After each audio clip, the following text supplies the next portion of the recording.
je voudrais moi aussi poser des questions, hein, et en poser à vous, et en poser à moi-même. Ce serait du genre, qu'est-ce que vous faites au juste, vous qui faites du cinéma? Et moi, qu'est-ce que je fais au juste quand je fais ou quand j'espère faire de la philosophie? Et est-ce qu'on a quelque chose à se dire en fonction de cela? Alors bien sûr, ça va mal chez vous, mais ça va très mal aussi chez moi. Et c'est pas seulement ça qu'on aurait à se dire. Ou bien, je pourrais poser la question autrement. Qu'est-ce que c'est avoir une idée au cinéma? Si l'on fait du cinéma ou si l'on veut faire du cinéma, qu'est-ce que c'est avoir une idée? Lorsqu'on dit, tiens, j'ai une idée. Parce que d'une part, tout le monde sait bien qu'avoir une idée, c'est un événement rare. Ça arrive rarement. Avoir une idée, c'est une espèce de fête. C'est pas courant. Et d'autre part, avoir une idée, c'est pas quelque chose de général. On n'a pas une idée en général. Une idée, elle est déjà vouée. Tout comme celui qui a l'idée est déjà voué à tel ou tel domaine. Je veux dire que une idée, c'est tantôt une idée en peinture, tantôt une idée en roman, tantôt une idée en philosophie, tantôt une idée en science. Et c'est évidemment pas le même qui peut avoir tout ça. Si vous voulez, les idées, il faut les traiter comme des espèces de potentiels. Les idées, ce sont des potentiels, mais des potentiels déjà engagés dans tel ou tel mode d'expression. Et inséparables du mode d'expression, si bien que je ne peux pas dire « j'ai une idée en général ». En fonction des techniques que je connais, je peux avoir une idée dans tel domaine, une idée en cinéma, ou bien un autre, une idée en philosophie. Qu'est-ce qu'avoir une idée en quelque chose? Donc, je repars du fait, je fais de la philosophie, vous faites du cinéma. Alors ce serait trop facile de dire, bah oui, la philosophie, tout le monde sait qu'elle est prête à réfléchir sur n'importe quoi. Donc pourquoi elle ne réfléchirait pas sur le cinéma? Or, c'est une idée indigne. La philosophie n'est pas faite pour réfléchir sur n'importe quoi. Elle n'est pas faite pour réfléchir sur autre chose. Je veux dire, en traitant la philosophie comme une puissance de réfléchir sur, on a l'air de lui donner beaucoup et en fait on lui retire tout. Car personne n'a besoin de la philosophie pour réfléchir. Je veux dire, les seuls gens capables effectivement de réfléchir sur le cinéma, ce sont les cinéastes, ou les critiques de cinéma, ou ceux qui aiment le cinéma. Ils n'ont absolument pas besoin de la philosophie pour réfléchir sur le cinéma. L'idée que les mathématiciens auraient besoin de la philosophie pour réfléchir sur les mathématiques est une idée comique. Si la philosophie devait réfléchir sur quelque chose, mais elle n'aurait aucune raison d'exister. Si la philosophie existe, c'est qu'elle a son propre contenu. Si nous demandons qu'est-ce que le contenu de la philosophie, il est tout simple. C'est que la philosophie est une discipline aussi créatrice, aussi inventive que toute autre discipline. La philosophie est une discipline qui consiste à créer ou à inventer des concepts. Et les concepts, ça n'existe pas tout fait. Et les concepts, ça n'existe pas dans une espèce de ciel où ils attendraient qu'un philosophe les saisisse. Les concepts, il faut les fabriquer. Alors bien sûr, ça ne se fabrique pas comme ça, on ne se dit pas un jour, tiens, je vais faire tel concept, je vais inventer tel concept. Pas plus qu'un peintre ne se dit un jour, tiens, je vais faire un tableau comme ça. Il faut qu'il y ait une nécessité. Mais autant en philosophie qu'ailleurs. Tout comme un cinéaste ne se dit pas, tiens, je vais faire tel film. Il faut qu'il y ait une nécessité. Sinon, il n'y a rien du tout. Reste que cette nécessité, qui est une chose très complexe, si elle existe, elle fait qu'un philosophe, je sais au moins de quoi il s'occupe. Il ne s'occupe pas de réfléchir, même sur le cinéma. Il se propose d'inventer, de créer des concepts. Je dis que je fais de la philosophie, c'est-à-dire j'essaie d'inventer des concepts. J'essaie pas de réfléchir sur autre chose. Si je dis, vous qui faites du cinéma, qu'est-ce que vous faites? Je prends une définition aussi puérile, donc accordez-la moi, il y en a sûrement d'autres et de meilleurs. Je dirais, vous, ce que vous inventez, c'est pas des concepts, c'est pas votre affaire. Ce que vous inventez, c'est ce qu'on pourrait appeler des blocs de mouvement duré. Si on fabrique un bloc de mouvement duré, peut-être que c'est que on fait du cinéma. Remarquez, il n'y a pas question d'invoquer une histoire ou de la récuser. Tout a une histoire. La philosophie aussi raconte des histoires. Elle raconte des histoires avec des concepts. Le cinéma, je pense, supposons qu'il raconte des histoires avec des blocs de mouvement duré. Je peux dire que la peinture invente. Elle, c'est un tout autre type de bloc. C'est ni des blocs de concept, ni des blocs de mouvement duré, mais supposons que ce soit des blocs de lignes couleurs. La musique invente un autre type de bloc, très très particulier. Bon. Mais je dis dans tout ça, la science, elle est non moins, vous savez, la science, elle est non moins créatrice. Hein. Je vois pas tellement d'opposition entre les sciences, les arts, tout ça. Si je demande à un savant qu'est-ce qu'il fait, lui aussi il invente.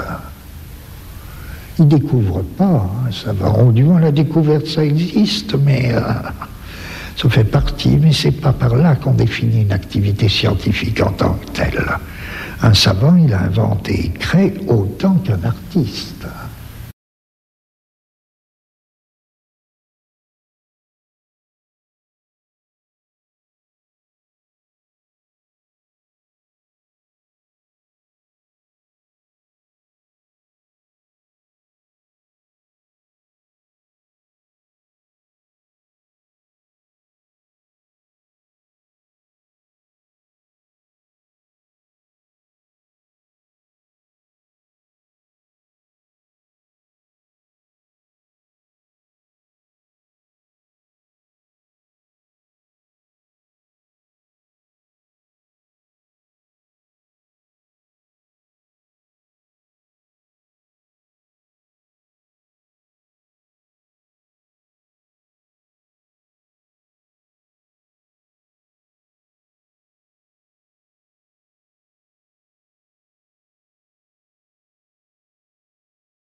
Si n'importe qui peut parler à n'importe qui, si un cinéaste peut parler à un homme de science, si un homme de science peut avoir quelque chose à dire à un philosophe et inversement, c'est dans la mesure où, et en fonction de leur activité créatrice à chacun.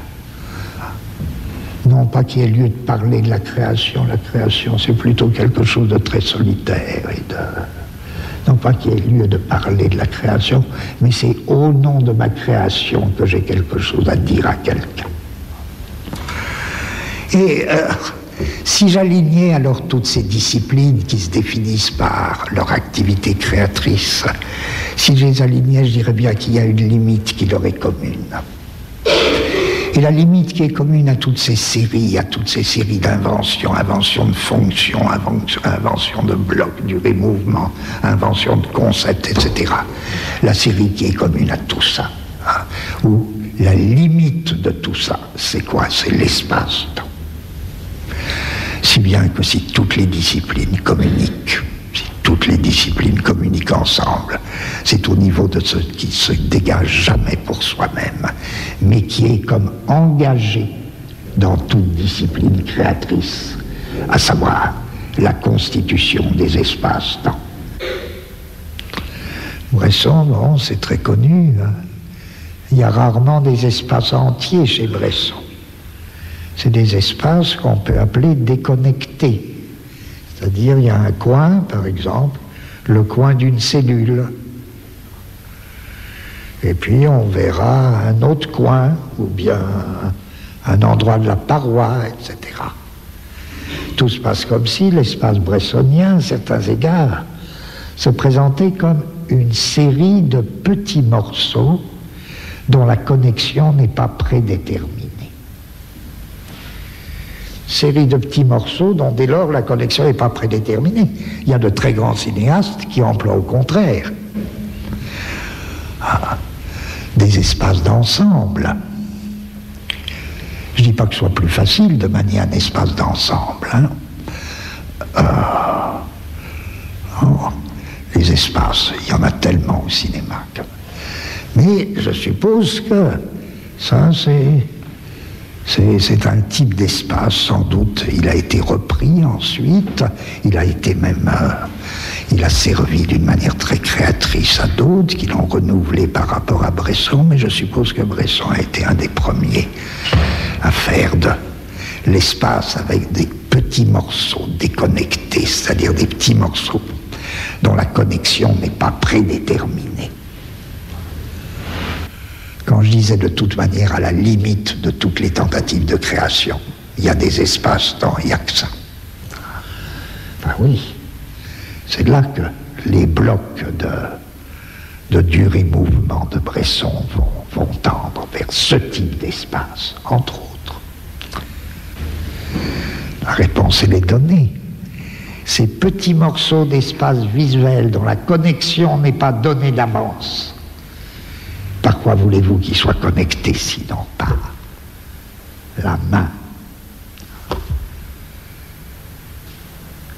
Et c'est pas de la théorie, ça, c'est pas de la philosophie, c'est pas, ça se déduit pas comme ça, mais je dis le type d'espace de Bresson et la valorisation cinématographique de la main dans l'image sont évidemment liés. Je veux dire le raccordement des petits bouts d'espace bressonien, du fait même que ce sont des bouts, des morceaux déconnectés d'espace, ne peut être qu'un raccordement manuel. D'où l'exhaustion de la main dans tout le cinéma de Bresson. C'est bien, on pourrait continuer longtemps, parce que par là, le bloc d'étendu mouvement de Bresson recevrait donc comme caractère propre à ce créateur, le caractère de cet espace, un caractère très particulier, le rôle de la main qui en sort tout droit. Il n'y a plus que la main qui puisse effectivement opérer des connexions d'une partie à l'autre de l'espace. Et Bresson est sans doute le plus grand cinéaste à avoir introduit dans le cinéma les valeurs tactiles, pas simplement parce qu'il sait prendre en image admirablement les mains, mais s'il sait prendre admirablement les mains en image, c'est parce qu'il a besoin des mains. Un créateur, c'est pas un être qui travaille pour le plaisir, hein. Un créateur ne fait que ce dont il a absolument besoin. Avoir une idée en cinéma, Encore une fois, c'est pas la même chose qu'avoir une idée ailleurs. Et pourtant, il y a des idées en cinéma qui pourraient valoir aussi dans d'autres disciplines. Il y a des idées en cinéma qui pourraient être d'excellentes idées en roman, mais elles n'auraient pas la même allure du tout. Et puis il y a des idées en cinéma qui ne peuvent être que cinématographiques. Ça n'empêche pas, même quand il s'agit d'idées en cinéma, qui pourraient avoir une valeur en roman, elles sont déjà engagées dans un processus cinématographique qui fait qu'elles sont vouées d'avance. Et ce que je dis compte beaucoup parce que c'est une manière de poser une question qui m'intéresse. Qu'est-ce qui fait qu'un cinéaste a vraiment envie d'adapter, par exemple, un roman?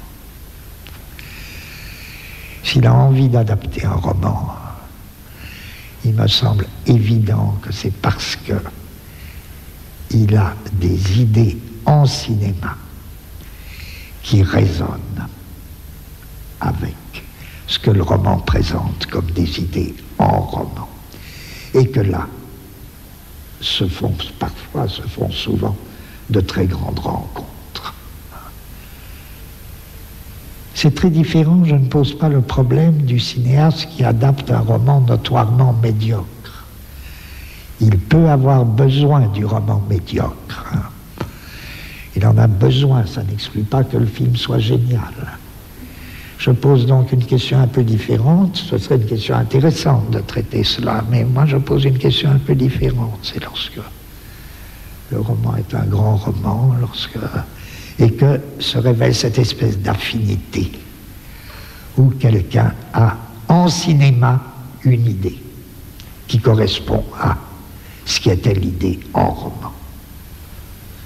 Un des plus beaux cas, c'est le cas de Kurosawa. Pourquoi est-ce que Kurosawa se trouve dans une espèce de familiarité avec Shakespeare et avec Dostoïevski? Pourquoi faut-il un Japonais pour être aussi en familiarité avec Shakespeare et Dostoïevski? Je vais vous dire, parce que il me semble, c'est une réponse parmi mille autres possibles, et elle touche aussi un peu la philosophie, je crois. Que chez les personnages de Dostoïevski, ça peut être un petit détail. Dans les personnages de Dostoïevski, il se passe une chose assez curieuse, très souvent. Généralement, ils sont très agités. Un personnage s'en va, descend dans la rue, tout ça, comme ça, et dit une telle, la femme que j'aime, Tania m'appelle au secours, j'y vais, je cours. Je cours, oui, Tania va mourir si je n'y vais pas. Et il descend son escalier, et il rencontre un ami, ou bien il voit un chien écrasé. Et il l'oublie complètement. Il oublie complètement que Tania l'attend en train de mourir. Il se met à parler comme ça, et il croise un autre camarade, il va prendre le thé chez le camarade, et puis tout d'un coup il dit Tania m'attend, il faut que j'y aille. Et qu'est-ce que ça veut dire? C'est voilà.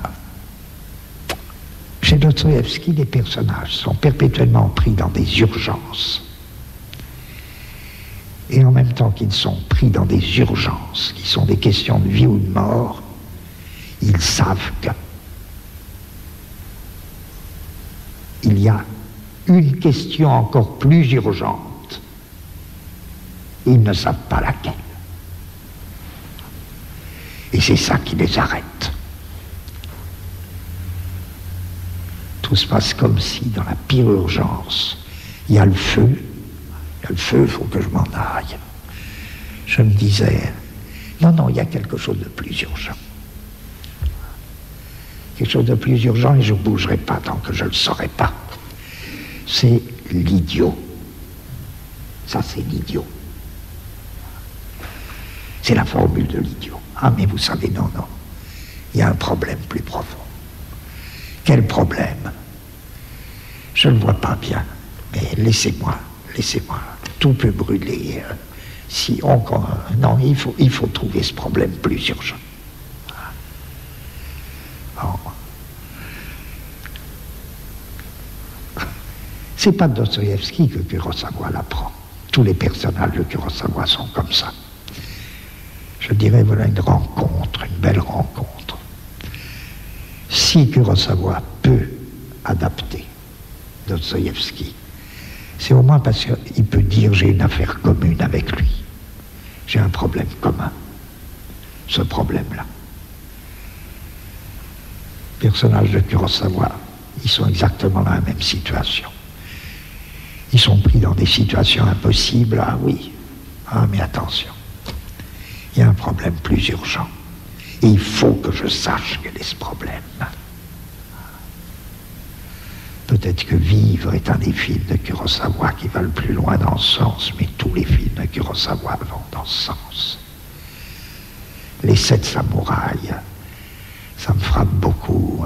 Parce que tout l'espace de Kurosawa en dépend.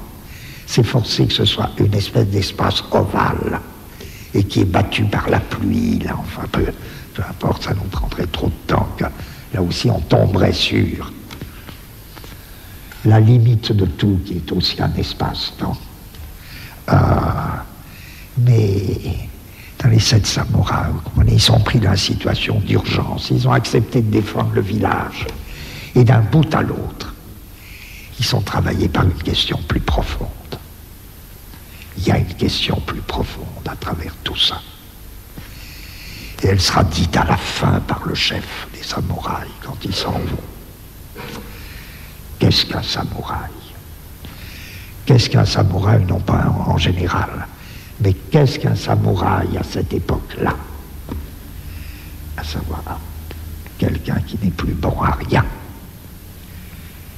Les seigneurs n'en ont plus besoin. Et les paysans vont bientôt savoir se défendre tout seuls. Et pendant tout le film, malgré l'urgence de la situation, les samouraïs sont hantés par cette question, qui est digne de l'idiot, qui est une question d'idiot. Nous autres samouraïs, qu'est-ce que nous sommes? Voilà. Je dirais, une idée en cinéma, c'est de ce type. Vous me direz non, puisque c'était aussi une idée en roman. Mais une idée en cinéma, c'est de ce type une fois qu'elle est déjà engagée dans un processus cinématographique. Vous pouvez dire, là, j'ai une idée. Même si vous l'empruntez à Dostoïevski. Je dirais de même, je cite très vite, je crois qu'une idée, c'est très simple. Encore une fois, c'est pas un concept, c'est pas de la philosophie. Un concept, c'est autre chose. De toute idée, on peut peut-être tirer un concept, mais je pense à Minelli. Minelli, là, il me semble une idée extraordinaire sur le rêve. Elle est très simple, on peut la dire, et elle est engagée dans tout un processus cinématographique qui est l'œuvre de Minelli. Et la grande idée de Minelli sur le rêve, il me semble, c'est que le rêve concerne avant tout ceux qui ne rêvent pas. Le rêve de ceux qui rêvent concerne ceux qui ne rêvent pas. Et pourquoi ça les concerne? Parce que dès qu'il y a rêve de l'autre, il y a danger. À savoir que le rêve des gens est toujours un rêve dévorant qui risque de nous engloutir. Et que les autres rêves, c'est très dangereux. Et que le rêve est une terrible volonté de puissance. Et que chacun de nous est plus ou moins victime du rêve des autres. Même quand c'est la plus gracieuse jeune fille. Même quand c'est la plus gracieuse jeune fille, c'est une terrible dévorante. Pas par son âme, mais par ses rêves. Méfiez-vous du rêve de l'autre, parce que si vous êtes pris dans le rêve de l'autre, vous êtes foutu. Bon, ne soyez jamais pris dans le rêve de l'autre. Alors, vous comprenez, quand on a une idée comme ça, la question est vraiment pas de savoir si elle est vraie ou si elle est fausse. La question est de savoir si elle est importante, intéressante et si elle est belle. Et c'est la même chose en science, c'est la même chose en philosophie, vous savez.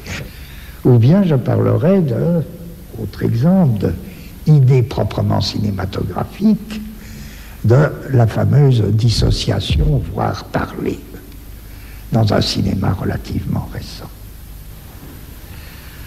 Que ce soit, alors là aussi je prends les cas les plus connus, que ce soit Syberberg, que ce soit les Straub, que ce soit Marguerite Duras. Qu'est-ce qu'il y a de commun? Et en quoi c'est proprement cinématographique? Ça, c'est une idée cinématographique. Faire une disjonction du visuel et du sonore. Pourquoi ça ne peut pas se faire au théâtre? Pourquoi? Ça peut se faire. Ce sera de l'appliquer. Alors là, si ça se fait au théâtre, sauf exception, à moins que le théâtre trouve des moyens de le faire, on pourra dire que le théâtre là applique du cinéma. Ce qui est pas mal forcément, mais c'est une idée tellement cinématographique, assurer la disjonction du voir et du sonore et du parler, du visuel et du sonore, que ça répondrait à l'idée qu'est-ce que par exemple avoir une idée cinématographique. Et tout le monde sait en quoi ça consiste, je le dis à ma manière. Une voix parle de quelque chose. En même temps, donc, on parle de quelque chose. En même temps, on nous fait voir autre chose. Et enfin, ce dont on nous parle est sous ce qu'on nous fait voir. C'est très important, ça, ce troisième point. Vous sentez bien que c'est là que le théâtre ne pourrait pas suivre. Le théâtre pourrait assurer les deux premières propositions. On nous parle de quelque chose et on nous fait voir autre chose.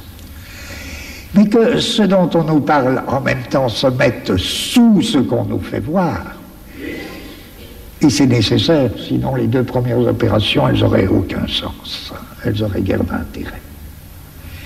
Si vous préférez, on peut dire, alors en termes plus... La parole s'élève dans l'air.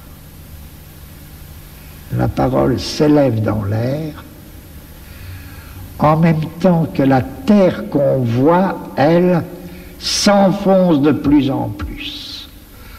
Ou plutôt en même temps que ce dont cette parole qui s'élève dans l'air nous parlait, cela dont elle nous parlait s'enfonce sous la terre. Qu'est-ce que c'est que ça? S'il n'y a que le cinéma qui puisse faire ça. Et je ne dis pas qu'il doit le faire, hein, qu'il l'ait fait, mettons, 2 ou 3 fois.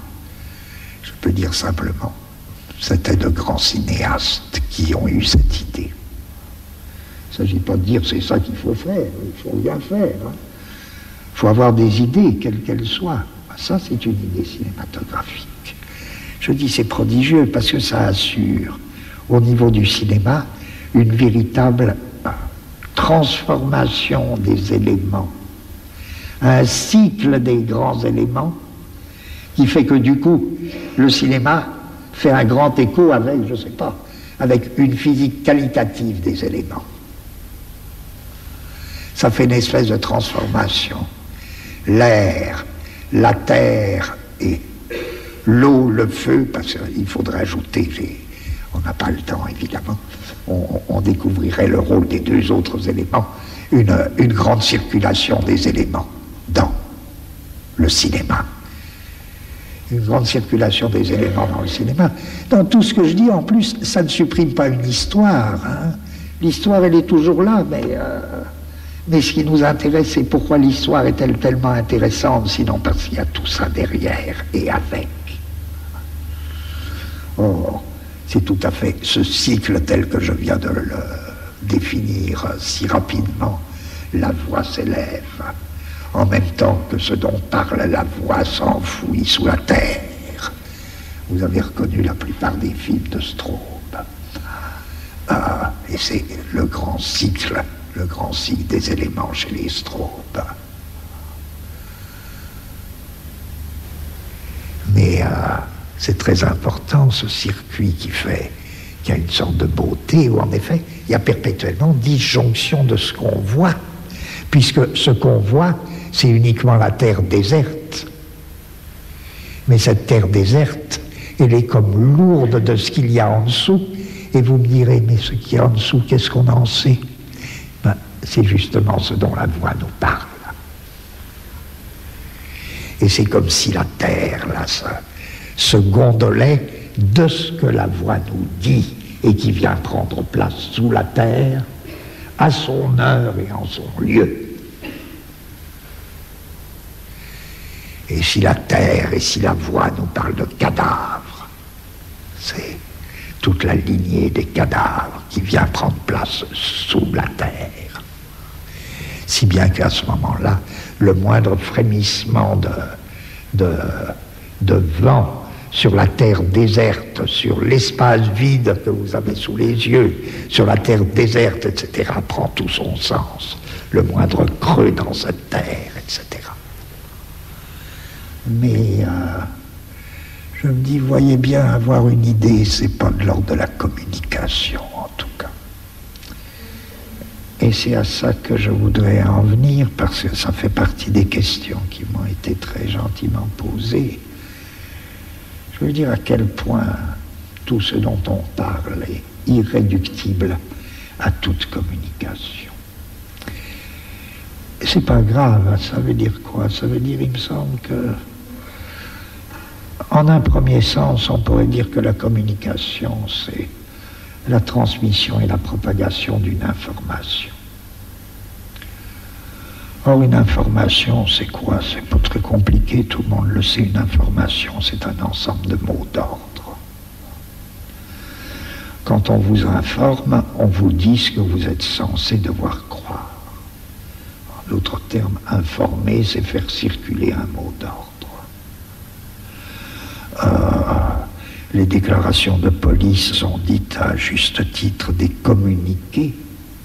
On nous communique de l'information, c'est-à-dire on nous dit ce que nous sommes censés être en état ou devoir croire, ce que nous sommes tenus de croire, ou même pas de croire, mais de faire comme si l'on croyait, puisqu'on ne nous demande pas de croire, on nous demande de nous comporter comme si nous le croyions.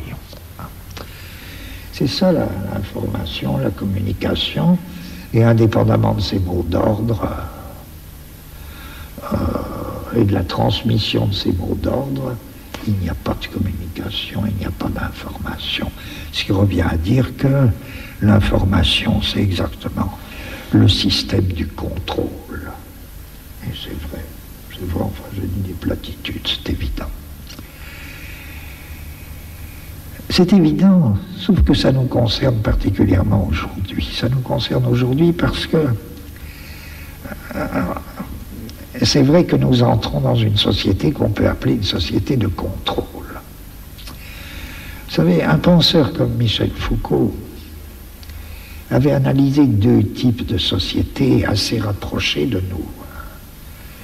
Les unes qu'il appelait des sociétés de souveraineté, et puis les autres qu'il appelait des sociétés disciplinaires. Et ce qu'il appelait les sociétés disciplinaires, qu'il faisait partir nettement, parce qu'il y a toutes les transitions que vous voulez, avec Napoléon, qui était le passage typique d'une société de souveraineté à une société disciplinaire. La société disciplinaire, elle se définissait, c'est célèbre, les analyses de Foucault sont restées à juste titre célèbres, elle se définissait par la constitution de milieux d'enfermement. Prison, école, atelier, hôpital. Et les sociétés disciplinaires avaient besoin de cela. Ça a un peu engendré des ambiguïtés chez certains lecteurs de Foucault parce qu'on a cru que c'était la dernière pensée de Foucault. Évidemment, non. Foucault n'a jamais cru, et même il a dit très clairement que ces sociétés disciplinaires, elles n'étaient pas éternelles. Et bien plus, il pensait évidemment que nous entrions, nous, dans un type de société nouveau. Bien sûr, il y a toutes sortes de restes de sociétés disciplinaires, et pour des années et des années. Mais nous savons déjà que nous sommes dans des sociétés d'un autre type, qu'il faudrait appeler ces Burroughs qui prononçaient le mot, et Foucault avait une très vive admiration pour Burroughs. Burroughs proposait un nom très simple de contrôle. Nous entrons dans des sociétés de contrôle qui se définissent très différemment des disciplines. Nous n'avons plus besoin, ou plutôt, ceux qui veillent à notre bien n'ont plus besoin ou n'auront plus besoin de milieux d'enfermement. Vous me direz, c'est pas évident actuellement, avec tout ce qui se passe actuellement, mais c'est pas du tout la question. Il s'agit de, c'est peut-être pour dans 50 ans, mais actuellement déjà tout ça, les prisons, les écoles, les hôpitaux sont des lieux de discussion permanents. Est-ce qu'il ne vaut pas mieux répandre les soins à domicile? Oui, c'est sans doute l'avenir. Les ateliers, les usines, ça craque par tous les bouts. Est-ce qu'il ne vaut pas mieux les régimes de sous-traitance et même le travail à domicile? Bon, les prisons, c'est une question. Qu'est-ce qu'il faut faire? Qu'est-ce qu'on peut trouver? Est-ce qu'il n'y a pas d'autres moyens de punir les gens que la prison? C'est des vieux problèmes qui renaissent. Parce que les sociétés de contrôle ne passeront évidemment plus par des milieux d'enfermement. Même l'école. Il faut bien surveiller actuellement les thèmes qui naissent. Ça se développera que dans 50 ans, 40 ans, pour nous expliquer que l'épatant, ce serait faire en même temps l'école et la profession. Ce sera très intéressant, parce que c'est ça l'identité de l'école et de la profession dans la formation permanente, qui est notre avenir. Ça n'impliquera plus forcément le regroupement d'écoliers dans un milieu d'enfermement. Ça pourra se faire tout à fait autrement. Ça se fera par Minitel, enfin tout ça, tout ce que vous voudrez. Épatant, ce serait des formes de contrôle. Voyez en quoi un contrôle, c'est pas une discipline. Je dirais par exemple d'un autoroute que là vous enfermez pas les gens, mais en faisant des autoroutes, vous multipliez des moyens de contrôle. Je dis pas que ce soit ça le but unique de l'autoroute, mais des gens peuvent tourner à l'infini et sans être du tout enfermés, tout en étant parfaitement contrôlés. C'est ça notre avenir. Sociétés de contrôle et pas des sociétés de discipline. Alors pourquoi je raconte tout ça? Bon, c'est parce que l'information, mettons que ce soit ça. L'information, bon, c'est le système contrôlé des mots d'ordre. Des mots d'ordre qui ont cours dans une société donnée. Qu'est-ce que l'art peut avoir à faire avec ça? Qu'est-ce que l'œuvre d'art? Vous me direz, allez, tout ça, ça ne veut rien dire. Alors parlons pas d'œuvre d'art. Parlons, disons au moins qu'il y a de la contre-information. Par exemple, il y a des pays où, dans des conditions particulièrement dures et cruelles, des pays de très dure dictature, où il y a de la contre-information. Bon. Du temps d'Hitler, les Juifs qui arrivaient d'Allemagne et qui étaient les premiers à nous apprendre qu'il y avait des camps d'extermination en Allemagne, ils faisaient de la contre-information. Ce qu'il faut constater, c'est que, il me semble, jamais la contre-information n'a suffi à faire quoi que ce soit. Aucune contre-information n'a jamais gêné Hitler. Non. Sauf dans un cas. Et quel est le cas? C'est là que c'est important. Ma seule réponse, ce serait la contre-information ne devient effectivement efficace que quand elle est. Et elle l'est par nature, donc c'est pas grave.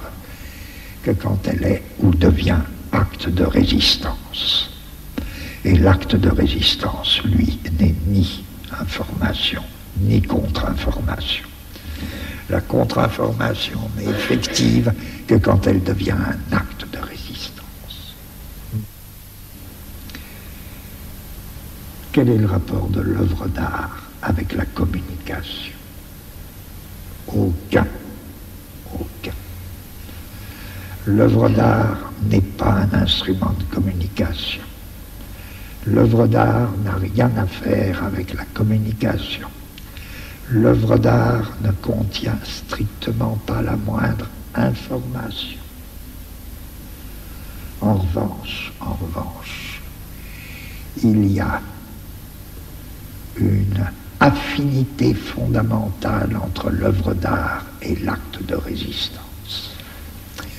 Alors là, oui, il y a quelque chose à faire avec l'information et la communication, oui, à titre d'acte de résistance.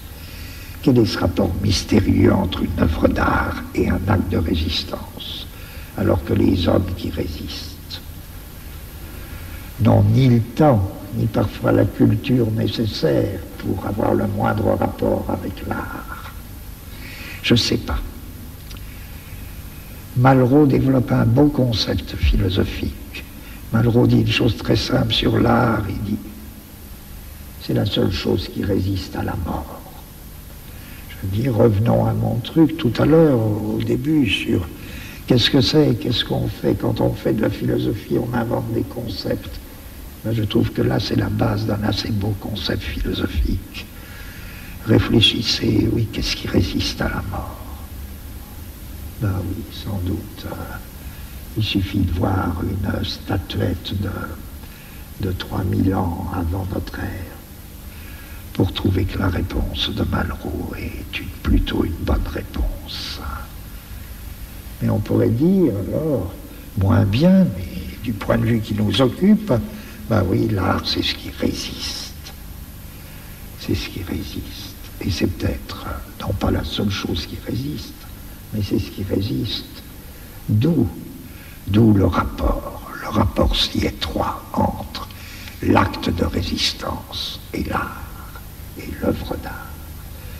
Tout acte de résistance n'est pas une œuvre d'art, bien que d'une certaine manière elle en soit. Toute œuvre d'art n'est pas un acte de résistance, et pourtant d'une certaine manière, elle l'est. Quelle manière mystérieuse, là, il nous faudrait peut-être, je ne sais pas, il nous faudrait une autre réflexion, une longue réflexion pour... Ce que je veux dire, c'est, si vous me permettez de revenir à qu'est-ce qu'avoir une idée en cinéma, ou qu'est-ce qu'avoir une idée cinématographique. Lorsque je vous disais, prenez le cas, par exemple, entre autres, des strobes, lorsqu'ils opèrent cette disjonction voix-sonore, dans des conditions telles que, marquez l'idée, d'autres grands auteurs l'ont prise d'une autre manière.